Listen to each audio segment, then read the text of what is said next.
The Badgers are 2-0. They win against South Dakota. I don't know if it's quite in the manner we were hoping, or maybe it's the manner we expected, but we were hoping for a little better. We're going to talk about that. Therapy show, Locked On Badgers. Let's go.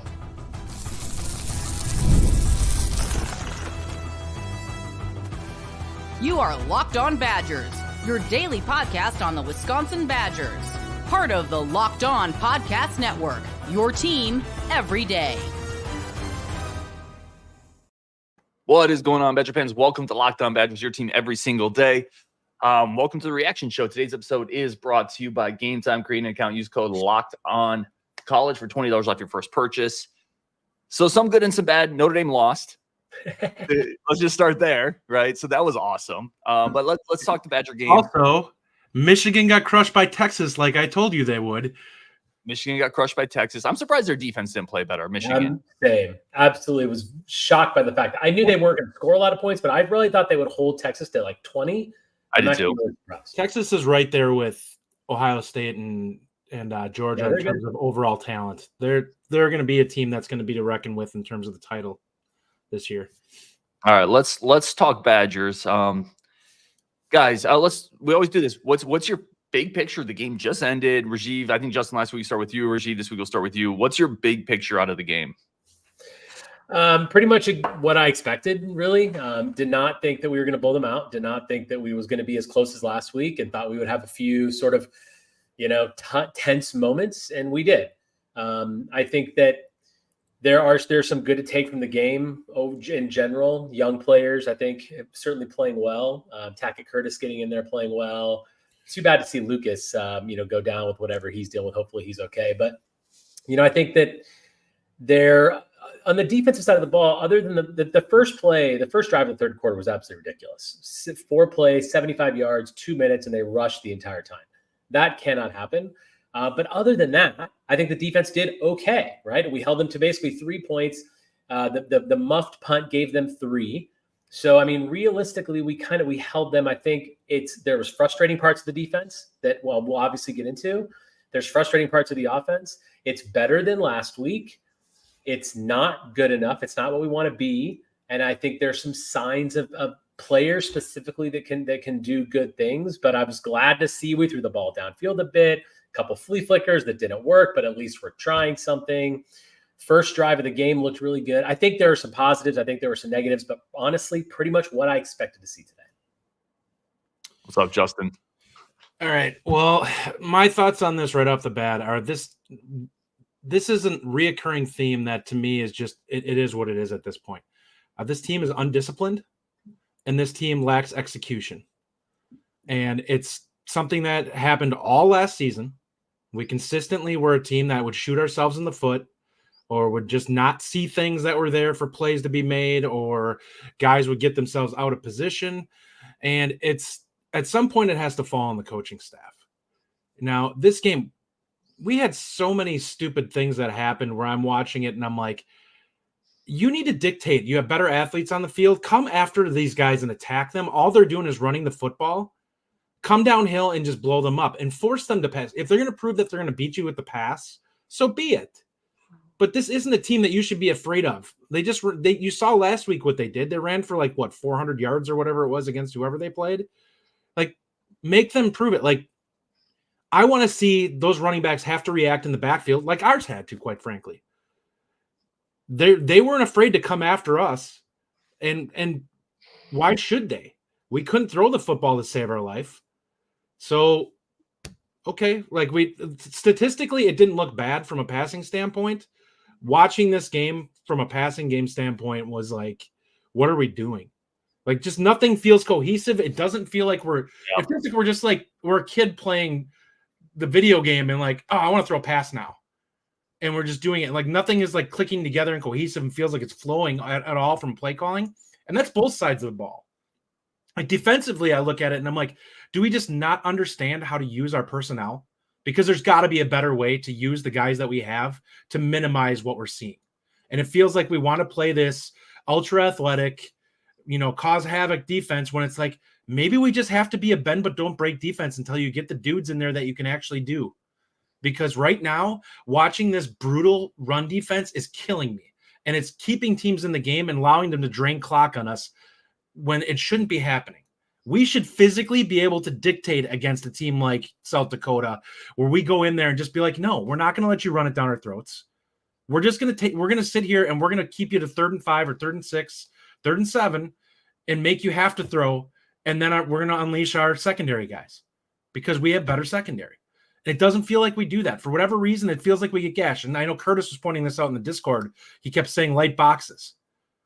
Okay, well, at some point, you got to bring guys up in the box and just do it until they prove that they deserve the respect, because they didn't in this game at all. And it's like they're not throwing it over your head. Stop being afraid. And for one thing, none of their guys are better athletes than you have on the perimeter. Nobody's going past Rico. Nobody's going past Fort Greene. Nobody was definitely going past Lucas when he was out there. So stop being afraid. Like it just feels like there's such a they give way too much respect to the other team and aren't afraid to come down. That's the one thing with Leonard that I loved. He was just like, I'm going to make you prove that mentally you're sharp enough to be able to keep your wits about you under pressure. And we don't do that. We let them get comfortable. We let them do what they want to do, and we want to adjust to whatever they're doing. And I feel like that puts you on having to figure out how you can adequately attack that rather than just doing what you're really good at defensively. Yeah. Listen, one of the reasons I love talking to Justin is, man, Justin's authentically Justin. And I think a lot of what he said is correct. Like, it feels like we don't adjust quite as quickly as sometimes we need to. We shouldn't be adjusting, though. We should be doing what we do well on defense and then making them adjust to us. Well, and if we're doing wrong, then so be it. But I don't know what this defense does well at this point. I think that's the problem, right? I think defensively, here's my big takeaway with this is I think we kind of need to stop expecting more than what we're at. I mean, I remember the pregame show and it was predictions 42-6, 56-3. I mean, I said like 31-17 or like even like we're not at that point anymore. We're just not there. And ultimately, this is still a bit of a rebuild, and we're still working to that. And you've seen it for 2 straight weeks. Like, I think our expectations as fans have been too high, and it needs to come down a little bit because we don't have the horses up front. I want to ask you, do you think it's because I don't feel like this is all personnel, though. I feel like part of the issue that we're seeing here is that coaches that are doing a terrible job of adjusting to what they have. I think it's personnel in the defensive line. Like, I think it's personnel in spots. The defensive line, yeah, I'll agree with that. I think Hills is a guy who has some upside, but I don't know what he does. Like, from a run defender, I'm not sure how much upside's there for that. But as a pass rusher, there's no denying he's been very disruptive in that role.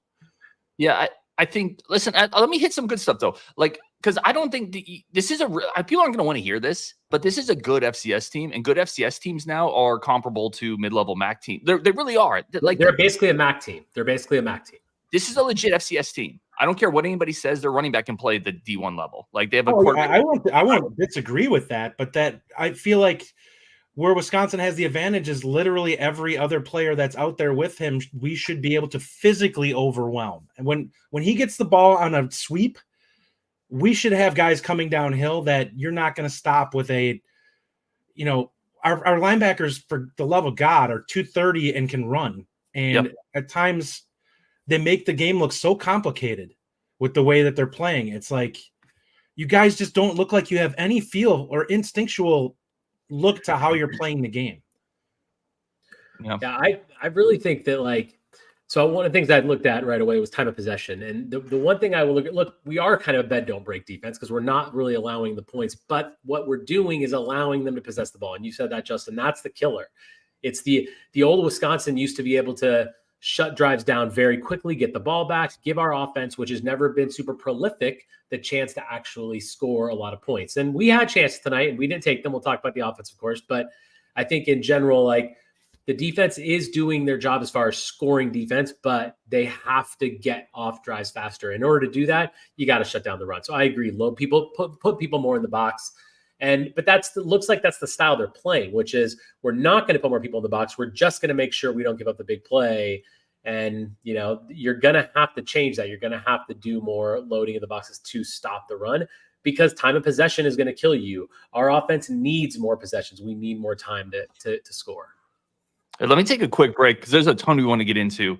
We do need to take a quick break. I'll leave these guys up. a bunch of your comments too, guys. I have 16 already started, so a bunch of your comments in here. People already yelling at me for saying, "Hey, it's like a decent MAC team." I agree. We should be better than a decent MAC team. That's not the point I'm making. Sorry, I'm getting frustrated. But I'm just saying we're not there where we need to be. I don't know. Coming back, we need to take a break for our friends of the show, whether it be coaching staff or players. Yeah, and as always, it's a combination, right? Like it's always a combination of them. All right, let's take a quick break for our friends of the show over at LinkedIn. Good friends of the show over at LinkedIn. And listen, when you have good friends, you stick with them, which is why we're still talking LinkedIn.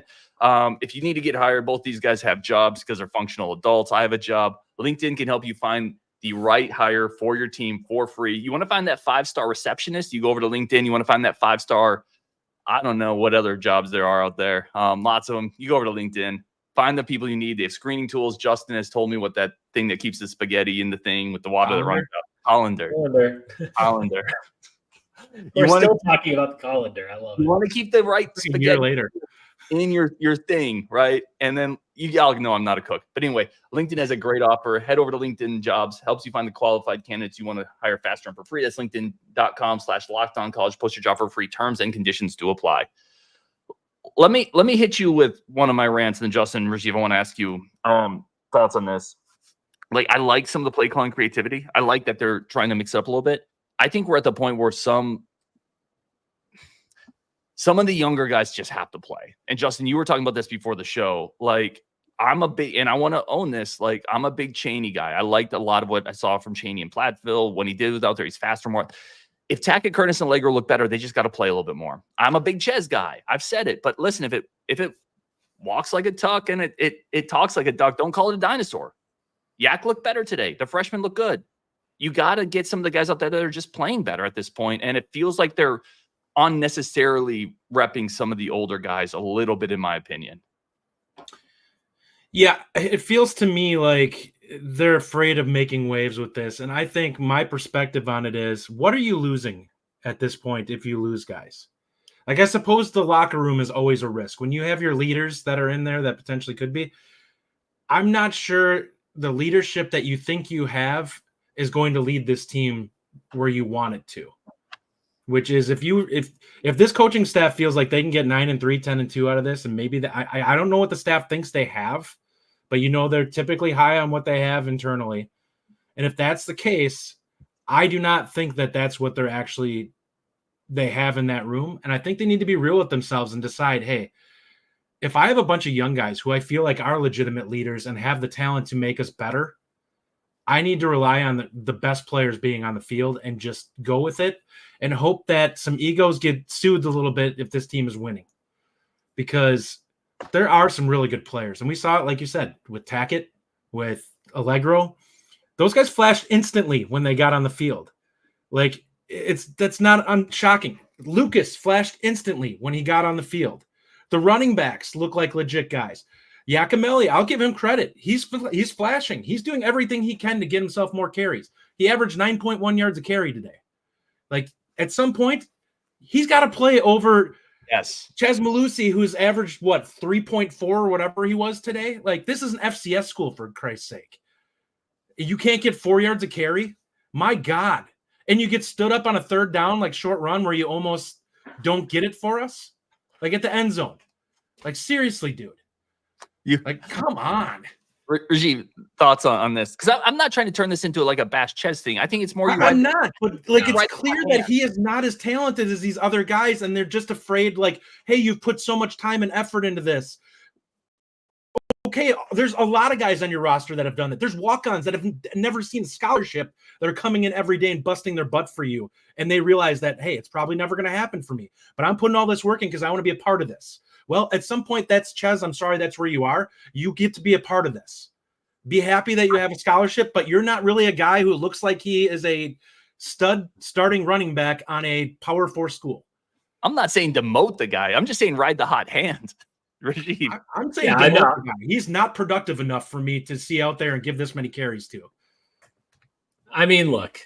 So first of all, regarding Ches, I think that Yak should have had way more carries today. Yacamelli had 8 carries. That's crazy. Why does he have 8 carries? Like, I think Ches had 17. I think maybe 6, something like that. 16 carries for 60 yards. He had 3.8 yards a carry. So look, I think Ches is a valuable part of the team. He's productive. He has 2 touchdowns. Like I'm not saying that he should be getting all the carries. I agree with you, Justin. His second touchdown came from an inch away. I'm not disagreeing with you. He still scored 2 times. I'm not disagreeing with you. Yeah, but we could have given, any of our other backs could have scored those 2. That's my point. With you. I'm not disagreeing with you. I'm just making the point that he is still a valuable part of the team. That's fine. Should he have less carries? Yes, I agree with you. Should he have 0 carries? No. That's where I disagree with you. I'm not saying he should have 0. I'm just saying stop making him the starter. Then we are on the same page. Okay. So what I'm saying is I agree. He still has 2 touchdowns. Like, that's fine. As far as the youth, 1,000%, we need to play more of the youth. 1,000%. I mean, Tacky Curtis, Christian Allegro. Every time Allegro's in there, he does something well. Now, he had a free run to the quarterback on his sack. But every time he's in there, he does something good. He made a good read, though. Yes, 100%. Like, I'm fine. I love those guys, and I want them to play more. And yeah, here's the thing. That's what Alabama, Ohio State, these teams do. They do that. They put guys in when they're ready to play. So we need to be playing these guys. Elijah Hills needs to play more. Brandon Lane needs to play more. I agree on Lane. There's so many players that need to play more. And honestly, when we got a little shredded up front, you saw, it was no disrespect, but it was the Barton McDonald kind of thing in there, or Neal in there. And I'm like, okay, well, maybe we need more of Lane and Hills. We have to mix it up. They did more of that this time. I'm interested to see the snap counts when they get finalized, but I think we saw more than last week. I expect to see more next week. I think that we are we have to do that in order to be a successful program. Yes, like the youth have got to play. And I expect that to happen because I think Luke Fickell sees this too. Like, fans aren't the only ones to see this. Like, all these guys are flashing. So put them in the game and make something happen. The one point I'll make on the youth really quick, I do think it's fair to point out Tackett Curtis has really been injured for basically all spring into fall. Yeah. Like, he's just getting into his reps. And then the freshman running backs were true freshmen coming into fall. They didn't enroll early. Yeah. There is some element of, like, I think this is going to happen as the season goes on, but some of these guys are either dealing with injury or they're literally true freshmen who did not enroll early. There is a bit of a curve there. I think that's a fair point to make. I will see them flashing. I will say we definitely need to pump the brakes, I think, a little bit with Tretch, and I'm probably the most responsible for this than anyone, but he's got to hold on to the ball. Like, if he can't secure the ball, he's not going to see the field, and he shouldn't, rightfully so. I have no issue with the coaches not playing him if he can't show ball security, because I don't care how flashy you are. If you end up putting it on the ground at the end, it doesn't matter. I still feel like they could have tried to get the ball in his hands more, though. I don't know. I think they need to, but he's got to prove that he deserves it. And at this point, like, it's not a shock that his fumbling's up there quite a bit. I still think he needs more. I think he has to be more involved. Just because if you want the offense to be more dynamic, and it needs to be more dynamic, then he's a player that can make it more dynamic. So I think that, like, he's still got to play. Life in the Fast Lane, by the way, said yes, Brandon Lane needs to play more. I just think based on the size that he brings, and he has a good push at times, I think he needs a few more reps. Dylan Ward says to Tackett Curtis above Jaheim Thomas. Again, Tackett Curtis is still finding his footing a little bit, but listen, there's no denying it. I thought Tackett played really well when he was out there. The athleticism flashed. Watching him in pursuit, man, he really runs. He played with passion. He played like he was hungry, man. Like, he was out there just like, I'm going to earn my spot. And I really appreciate everything that he did. He looked like his high school film, which is when he come downhill, he came like a missile. Guys, offensive play. Give me offensive player of the game. And let's say you can't use Yak. Well, the reason I say that is because I think it's an interesting question, because I want to know who else flashed to you. Because I think all of us would say Yacamelli looked really good in his reps. Probably Pauling. Yeah. Yep. I mean, and Pauling was what, 4 for 48. It feels a little lackluster, right? Absolutely. It wasn't Van Dyke. There were times where I was sitting there screaming at the TV, throw the ball away. Like, he was sitting back there for 6-7 seconds. I'm like, if it ain't there, just get rid of it. Or you need to run. But you can't just sit in the pocket and wait for somebody to come kill you. Rasheed, what do you think TBD today? Sorry, I didn't mean to cut you off. No, I think TBD had a very average game. I mean, I think he was 17 to 27, 214 and a touchdown, under 8 yards per attempt. which is not where we want him. I think that he played a little better than last week. I think he obviously did a few things. The reads appeared to be an issue, and man, he's a lot slower than I thought he was when he scrambles out of the pocket. I mean, I really expected him to be able to do a little bit more. Straight line. Yeah, I expect him to do a little bit more when he was scrambling. So, yeah, I mean, I think that there's more to come from Tyler Van Dyke. He clearly has the ability. The flea flicker deep ball that obviously he got, he lost his legs. He didn't do something. It's a bad throw. He made a few bad throws. He made a few good throws. He's not the offensive player of the game. To me, that's definitely a little appalling if you're not going to use Yak. But hopefully he continues to get better. What he did not do was turn the ball over. So I think that's something to be happy about. He did make the pass to CJ, although it was wide open, it was a little bit of duck. He made the right read. He saw it. He threw it. Like he had a good, decent game manager game. If he threw a clean ball on that, it's not a catch. So we should be happy it was stuck. Yeah, I would say he overthrows him otherwise. I would say it's okay, right? Like it was fine. Like to your point, Justin, what was the biggest concern we had with TVD? Really, it was he's going to make some silly throws. He's going to turn the ball over. He's going to have a couple 2-pick game, the 3-pick game. For the most part, he's managed the game. But there were some throws on third down that, quite frankly, he had guys, and he just either didn't put touch on it or he's got to make those throws. There's like 3 of them in this game I felt like were there to be made, and you got to make those throws. And by the way, we talk about it a lot. This is a South Dakota secondary. Those windows are going to be much tighter next week. We one of the things that you and I talked about when people brought up comparing him and Mertz, and I said that one of the things I really liked about Van Dyke is he seemed to have really good his touch with where he was putting the ball on guys seemed to be on point for the most part on his highlights. And Mertz was kind of all over the place. That is not the case right now. That he looks like Mertz. Like his throws are kind of all over the place. They're in the area code, but they're not remotely hitting guys in stride and giving them room to work with. Like even that throw to Green, almost that you could have called it a drop, I guess. That ball shouldn't have been thrown. Like that defender had a hand in there, and I'm like, what did you see on that? Because that ball, like worst best case scenario, he catches it out of bounds. Worst case, it gets picked off. I actually thought he kind of knew there was defensive holding on the play, so he was trying something. Honestly, that's just my thought. I think like one of my issues, I think overall with Van Dyke and what we're seeing is just like that. There's a lack of cohesion, which I expected more from all the receivers.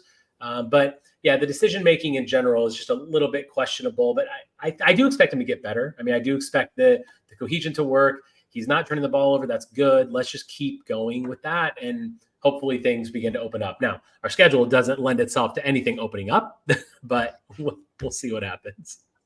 We got to take one more quick break. Then I want to come back with this question for you guys and in the chat. And Justin, receive any comments you see in the chat, star them. We'll get into all those next. I got 19 starred already. I want to hit up this Tanner Mordecai one and just flat out say he doesn't need an apology. Listen, somebody put up, Neza put up Tanner Mordecai apology form. And I said, no, they can both be bad. Just because one is not playing well does not mean that the other one didn't also not play well. Yeah, it's a good point. It's very similar to me to the we need Paul Chris back takes. Just because this staff isn't hitting on the cylinder we want doesn't mean the end of Paul Chris was any better. Like so, we would take the recruiting we have right now night and day over what we were getting under Chris. I agree with that. Let's take a quick break for our friends of the show. Come back, and here's the question I want to leave with, and have you guys think about it. Is it possible this team is just a team that's going to play down to its level of competition, and then we're going to see a better version against Bama? Let's hope. All right, let's talk about that coming up next. But first, a quick break for our friends of the show over at Gametime. Listen, Justin, Rajiv, and I, we are going to the Penn State game. We are going to be there. Hopefully, it's going to be a good one. But we're going to be there. We're going to get our tickets. We're going to definitely look over at Gametime first because you can get great tickets over there for the best prices, the biggest inventory, so we can sit together. We can see panoramic views. We can maybe even see where JB is going to sit and where Eilers is going to sit from our Gametime app, and maybe we can collaborate there. But we're going to use Gametime because it's the fastest, easiest, simplest way to get your tickets, and tickets for whatever you want, whether it's concerts, theater, sporting events, whatever it is. It's over there on Gametime. Get the tickets without the stress over at Gametime. Snag the tickets. Right now, create your account. Use code LOCKEDONCollege. You get $20 off your first purchase. Terms to apply. You can create the account. Redeem code LOCKEDONCollege for $20 off your first purchase. All right, let's come back to this. Appreciate everybody tuning in as always. And gentlemen, like I said, possible this team just plays down to its level of competition and then up to its level of competition. For me, I think it does, and that's going to be infuriating next week when we somehow play well against Bama and look like we belong. And it's like, why is it so hard for us to play and just dominate a team that's clearly much worse than us, than have that happen when we play a team like Bama and suddenly we're play 10, up 10 notches from where we are this week. Like, that's frustrating when we can't get a consistent level of play out of this team. And it's quite frankly infuriating watching it, where it's like, you have more talent. Like, this is the part that's bothering me. We have significantly more talent than we're showing in both of these last 2 weeks. And I'm not saying that this is some crazy deep roster, but it's also not worse than what Paul Chryst had. It probably is better than what some of the Chryst teams had. And they didn't struggle like this against bad teams. They struggle mightily against good teams where they just could never separate and score a lot of the time. But for the love of God, this is just brutal to watch when you play these games and you have to grind it out. And you're like, just play to your talent level. Mm-hmm. I think that I hope that we're going to be playing up to our opponent next week. And if we're in that game against Alabama, I'll be happy. I agree with Justin. It'll be upset. It'll be infuriating about what happened these past 2 weeks, but I just don't think we're really there. I mean, I hope it happens, but I don't really think we're that team. I just feel like we're the team that we've seen the last couple of weeks. We're better than MAC teams. We need to be better to be competitive in this conference, and maybe we get better. But I don't expect to see a huge, jump next week. I do expect us to play better because we're playing Alabama. It's at home, but I don't know how big that gap is really going to be. But yeah, boy, I would hope so. I mean, I want to believe this week. I want to think that we have a chance at against Alabama, and they're coming into Camp Randall. So I guess you always have a chance. If Northern Illinois can beat Notre Dame, you always have a chance. But all I'm saying is it's not likely. But if we get some young players out there, who knows? We'll see what happens. I'm not going to predict a win, but I don't expect us to play up to our opponent next week, but I hope we do.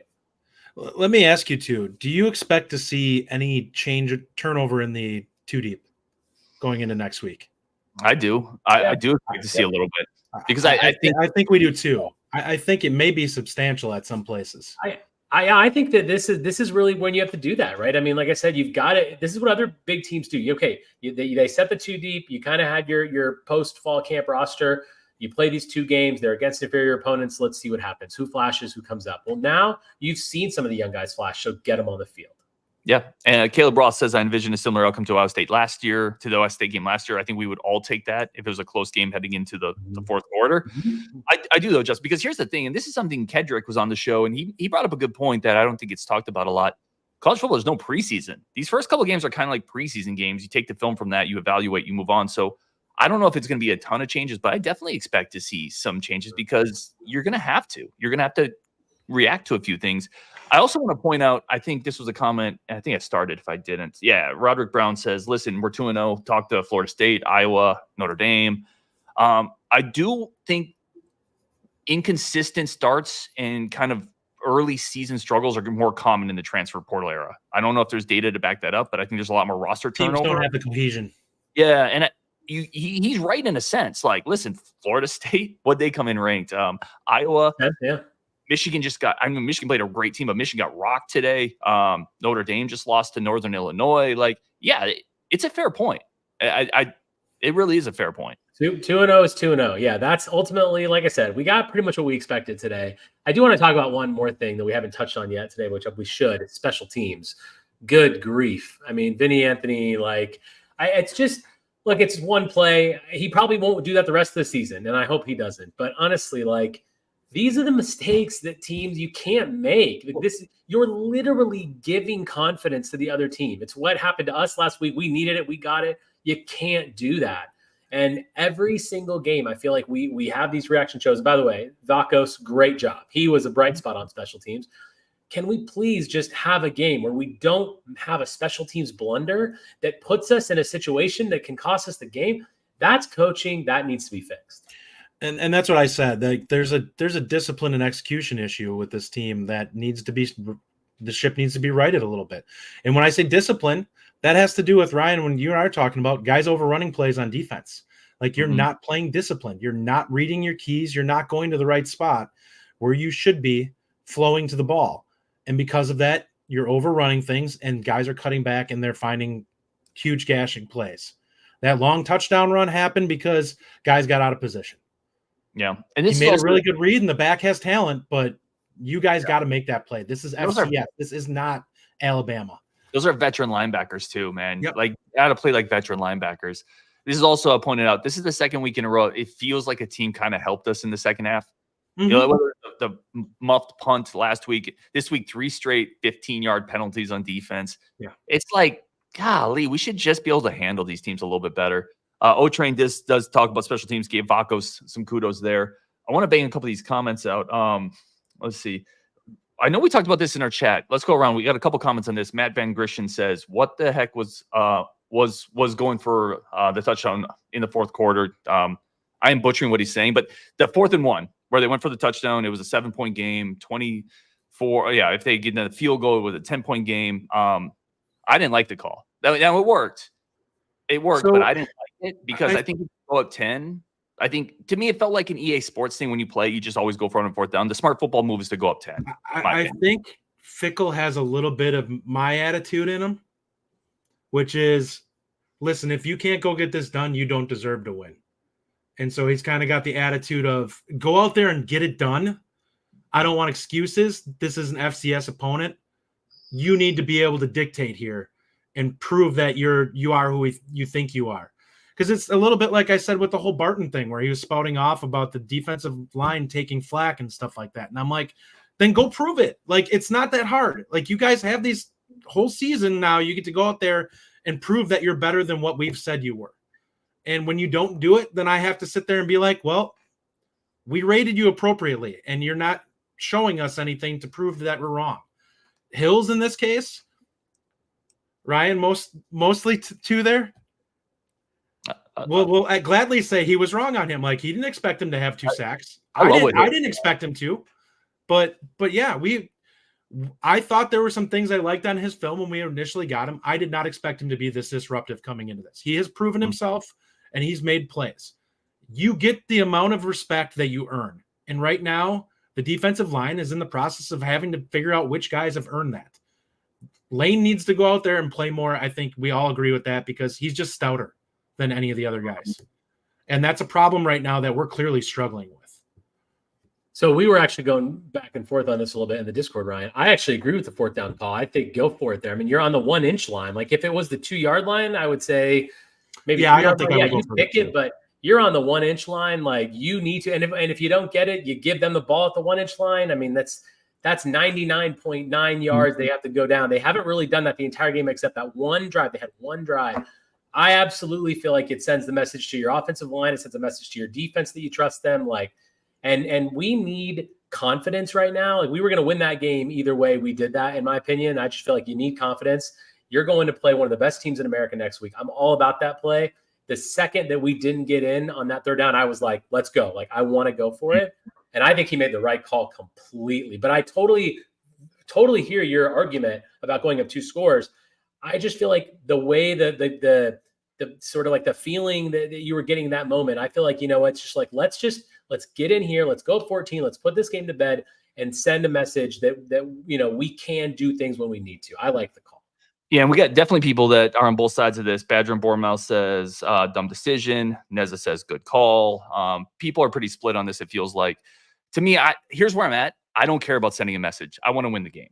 And the only way you lose that game is if you don't get that. And if you don't get that, all the momentum switches.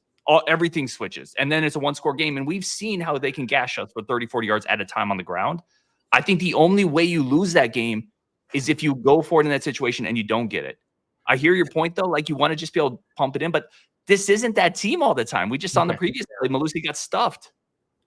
And that's why I said I think Fickle has a little bit of me in him where he's just like, get it done. Like, I don't care if you can't get this done, then you don't deserve to win. And that's my attitude with some of it. Like sometimes you have to make these guys just prove it. Like if you get your butt whooped on this, then you are who that is. And maybe I need to look for somebody else to get the job done because you're not doing it. And that's how I kind of feel with some of this. And I think, honestly, my perspective on it is you start looking at it if you're a coach and you say, maybe I do need to start making some changes because you're clearly not getting the job done. We're not facing Iowa on defense here trying to put this ball into the end zone and you can't get it in from an inch out. Then I need to start looking at somebody else that maybe I can put in there that will execute to the level that I expect. I hear that, but one play shouldn't dictate that. Right, like but I think it's building is my point. Like the reason why this was a 27-13 game is because of the fact that we consistently were shooting ourselves in the foot throughout this game. We would get a couple of stops and be on 3rd and 7 and suddenly give up a 15-yard play. And it's like, what are we doing? We had that happen last year all the time too. We get a team into 3rd and long and they gash us for a play. Mm-hmm. And we consistently have to keep redoing that. And it's like, all right, at some point, I'm not giving you the respect you think you have because you're not getting the job done when I need you to, which is I don't care if it ends up being 3rd and 1 and you make the stop and finally get the play for me. You got it done when I needed you to. It doesn't matter how good you are on the first 2 plays. If on the 3rd play, you blow it. Rajiv, what else? Any other thoughts here? I mean, we got a bunch of comments I want to get into, but what else is in your brain there? So one of the things that I found to be most disappointing about this game was the way we came out in the 3rd quarter. Like after the first half, I feel like we all were like, okay, that was a decent first half, right? I'd start a comment up here. I don't know where it went, but just about like someone saying like, first quarter was good. 2nd and 3rd quarters were a little bit off. I just feel like the way we came out after halftime and to let them just own that drive was really disappointing. And I feel like in general, Tressel's defenses have made quick adjustments in the second half and made some. And I was really surprised to see us get gashed there for 75 yards. Although I do think the touchdown was a hold on Jaheim Thomas, but whatever, that's fine. Still should never have allowed anything like that. That really surprised me. And I feel like that's the kind of stuff that we just can't see. Like I said, I'm never going to be as low as other fans. It's just not in my nature. I'm a little bit higher on the defense because I think at the end of the day, they did pretty much just give up like three points. It really did, other than one drive. That one drive was horrible. Take that out. They gave up 3 points. I just feel like it's a bend, don't break. We'll see. But when you come out of halftime, you cannot let the other team make that big of a statement. And immediately that whole high we were on of, wow, we could actually win this game by a lot. This could be a 38-6 game like Justin's score prediction. We could be one of those games. And that quickly died. And in that moment, I was very disappointed in what I saw from the Badgers right there. That really can't happen. I really need to see what the stats were outside of that to make a declaration on that. Like there's a lot of yardage that's hidden in that from their rushing game. At one point late in the 3rd quarter, they had more rushing yards than Wisconsin did, which was a really depressing stat. Mm-hmm. And from that standpoint, the way I look at it a little bit is defensively, they're just overall looking at it. I think coverage was good again. I think the issues that I saw were we just consistently, and we were more disruptive this week than we were the week prior, but we're just not getting the level of disruption I expect against these teams that are not great teams. Like this is a game like an FCS opponent. I realize South Dakota is a good FCS team, but this is a game that guys like Pius and Lowry and Peterson should overwhelm their edge guys and be able to be just too quick for them and too strong to be able to get on the quarterback.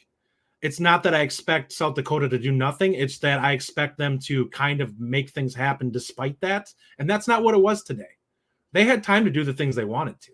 Like they effectively ran their offense against us. And at times it was like, we really didn't see the amount of playmaking until it seemed like we were kind of on our heels and had to make plays where we see a guy like Allegro and Tackett and Hills start making plays. And it's like, all right. And to Hill's credit, he made a few plays earlier too.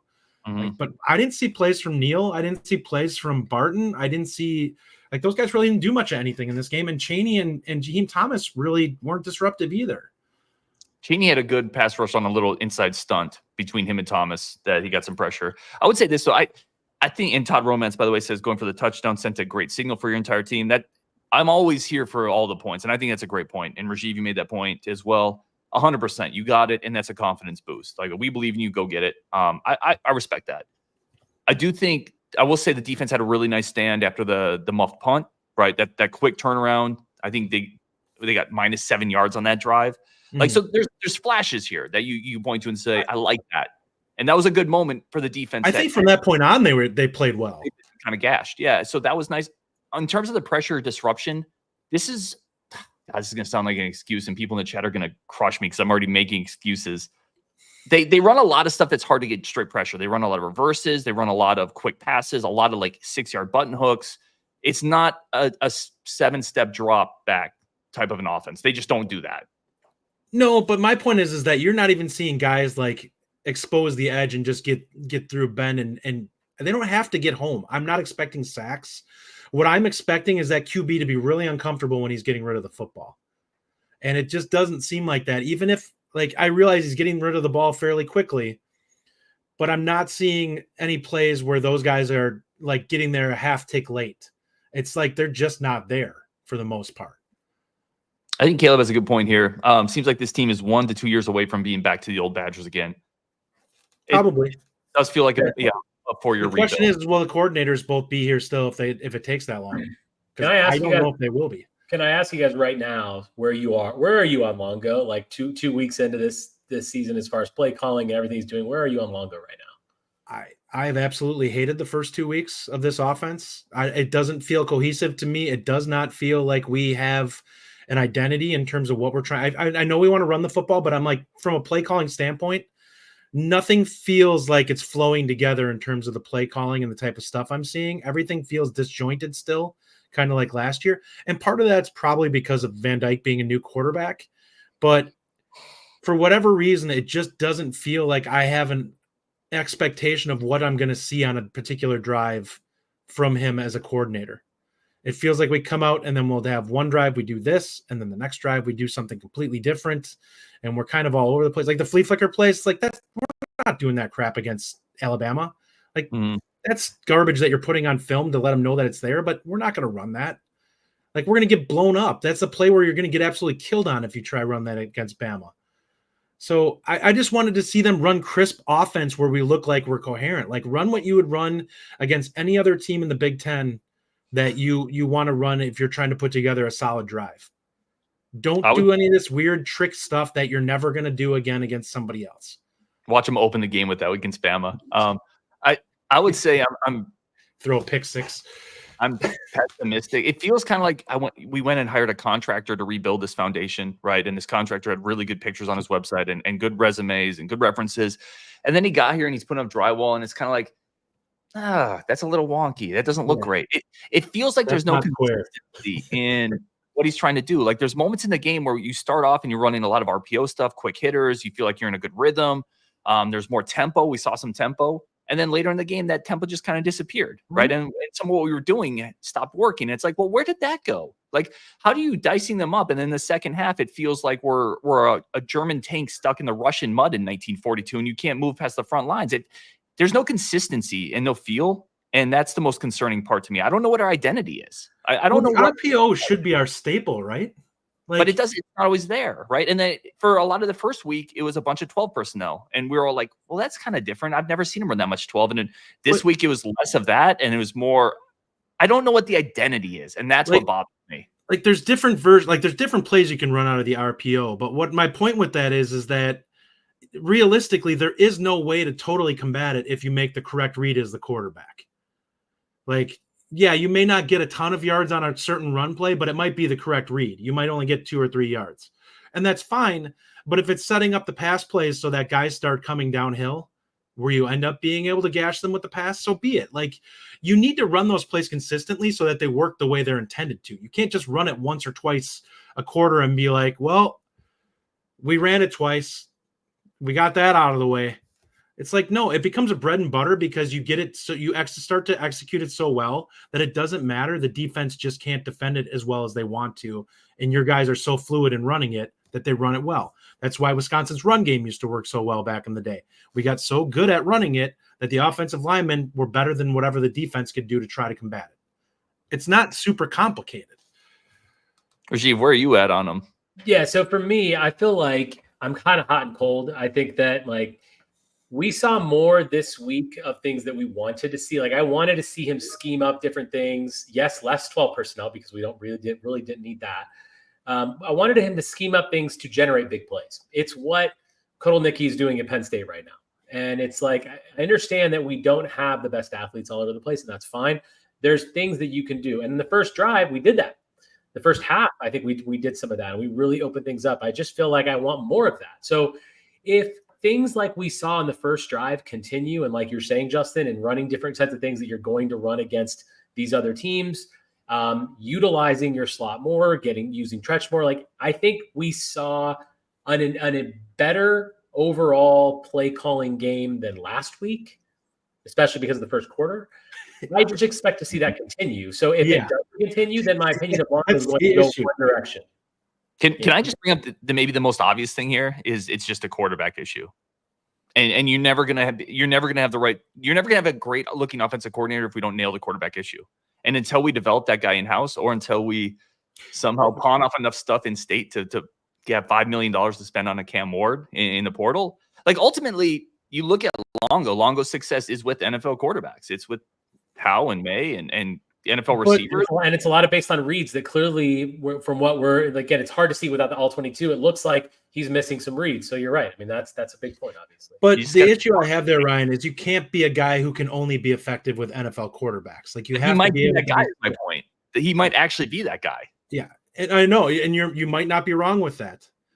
And that's why I said a guy like Kotelnicki I like, because the offense puts so much pressure on a team because of the fact that it's based off triple option. There's a lot of different shifting and moves that typically, if one guy is wrong, the play is going to break for a large amount of it. It's very similar to what a lot of the offenses in the NFL run. Like they run a lot of triple option type stuff and things like that shifts and motions that put a defense into flux. We need to see more of that type of stuff if we want to see a good offense without elite athletes. That's how you do it. That's why Kansas has averaged, mid-30s in points the last several years and looks like they can score on anybody because of the fact that they consistently put guys into spots where they mentally have to make a choice, and if they're wrong, guys are open.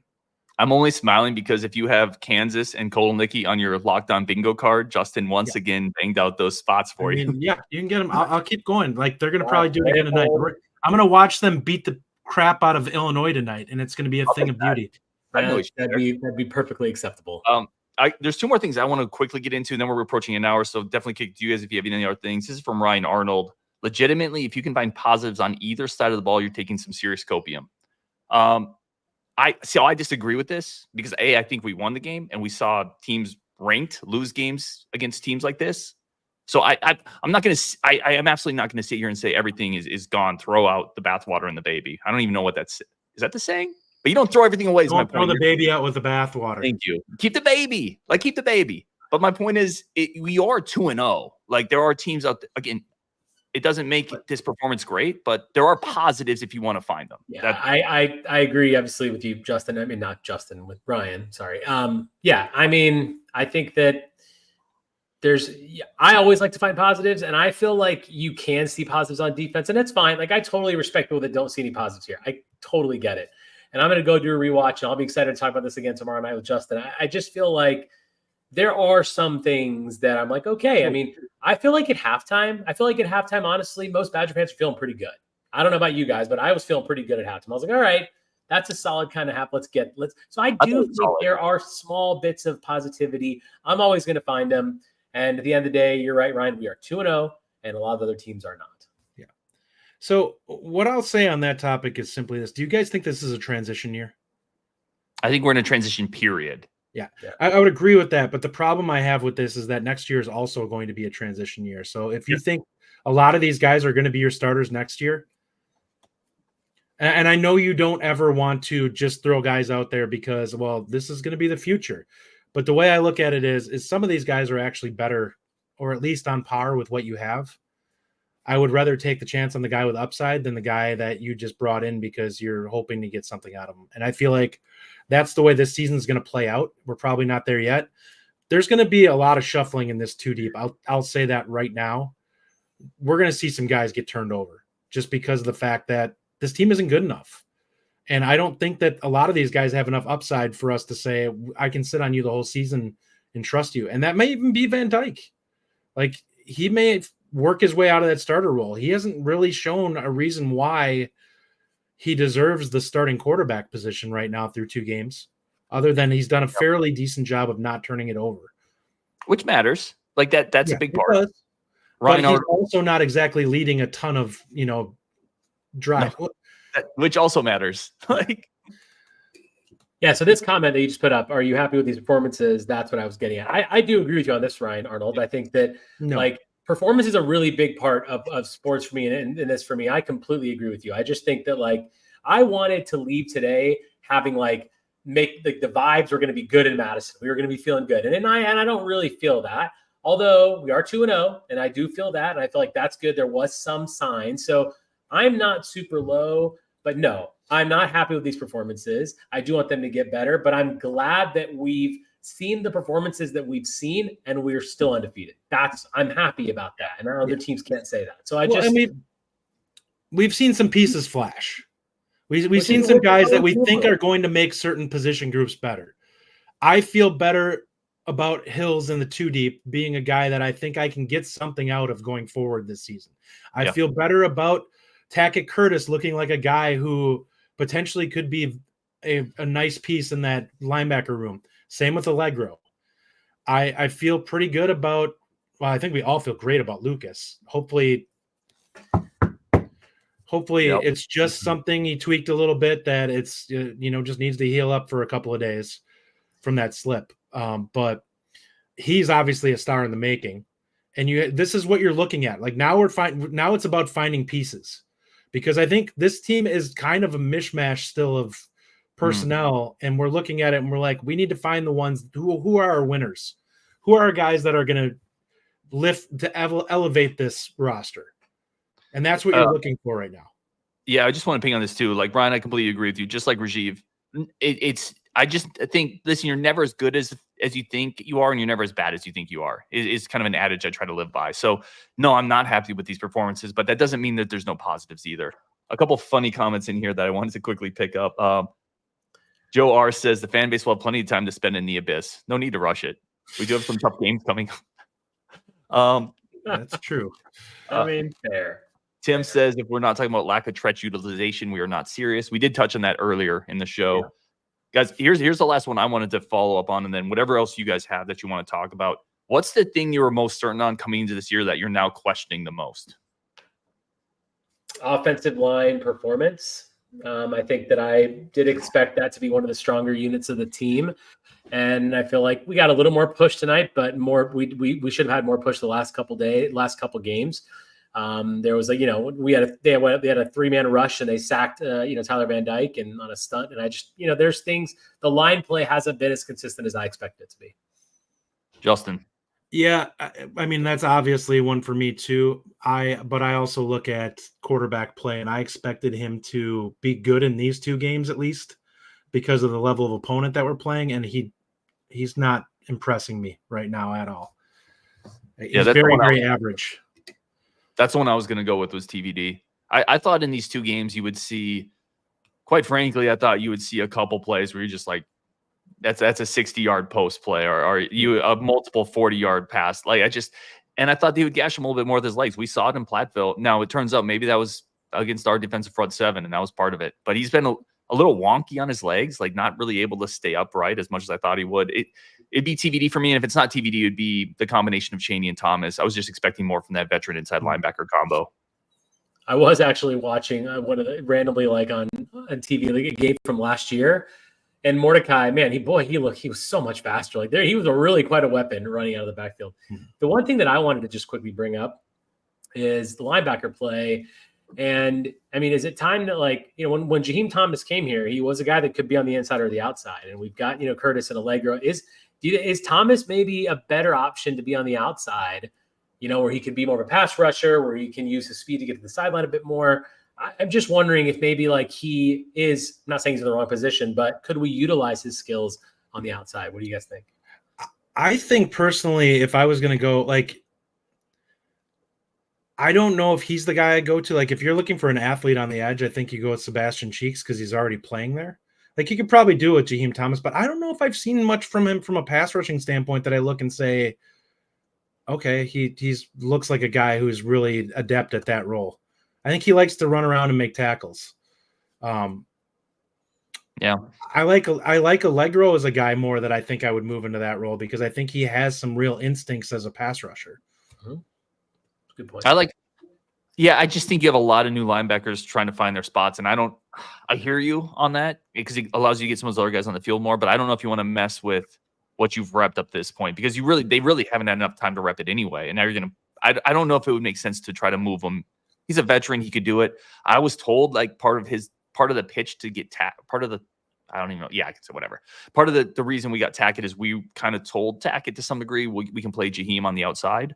So there was talk of that. I know there's some thoughts on that, but I don't know. I think you leave Jaheim on the inside, and then you just got to find more reps, I think, for Tackett and Allegro. More so Allegro. I still want to see a little bit more Tackett. Like, we haven't seen a ton. I don't want to overreact to 1/2 against South Dakota and say Tackett's got to play 50 reps. I'm just saying the athleticism flashes. The athleticism flashes like it did with Allegro last year.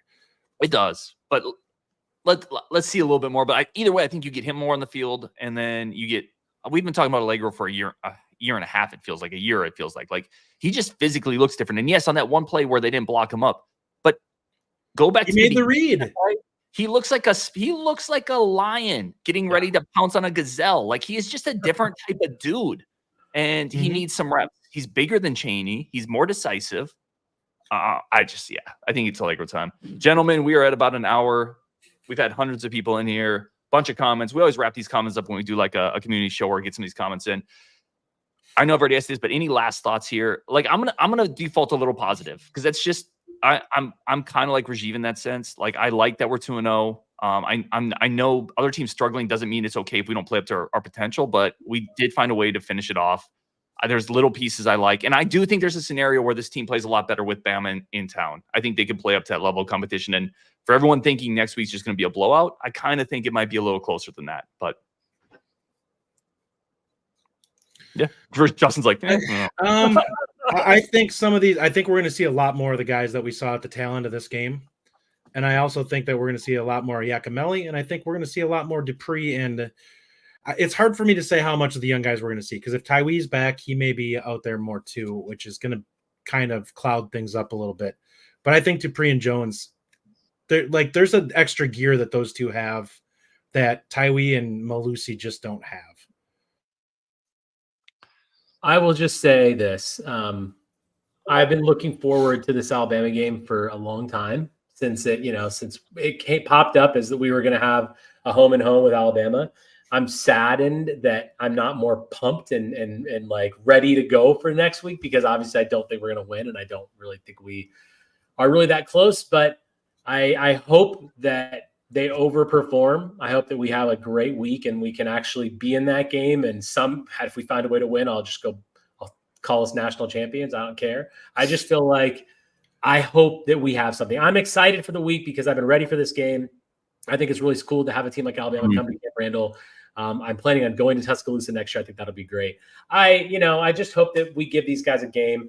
I don't want it to be like the games we've played against Ohio State over the years. Yes. I just don't want that. I just want to compete. And you mentioned earlier about playing up to your opponent, down to your opponent. If that happens, that'll be fine for me, just because that means we'll be in the game. And I really do hope that we have a good week next week. I got Chris's comment up here because he sent me a Discord message that I saw pop up that said I was ghosting him. I would never ghost Chris. So he's up here. And then Lance Hughes, I just randomly saw this. Lance Hughes says, Ryan, you have no insight on what the pitch was. Stop it. Nah, listen, if you listen to the show, like, I don't throw stuff out there unless I know it. Like, I don't make up stuff. I know for a fact that was part of the pitch on Tackett. So I talked to someone that's literally in that room. He wanted to come in and start. I even knew that. So that was when they brought in Thomas. There was concern about whether he was going to get reps or not, because he didn't want to come in and not have an option. And low key, I just hate when, like, on the internet, people are so like, dude, I'm not lying. Like, I don't know. I'm not lying, Lance. I don't know what to tell you. I'm not going to make stuff up on the show. But anyway, beat Bama next week. We're 2-0. on Wisconsin. We'll talk later.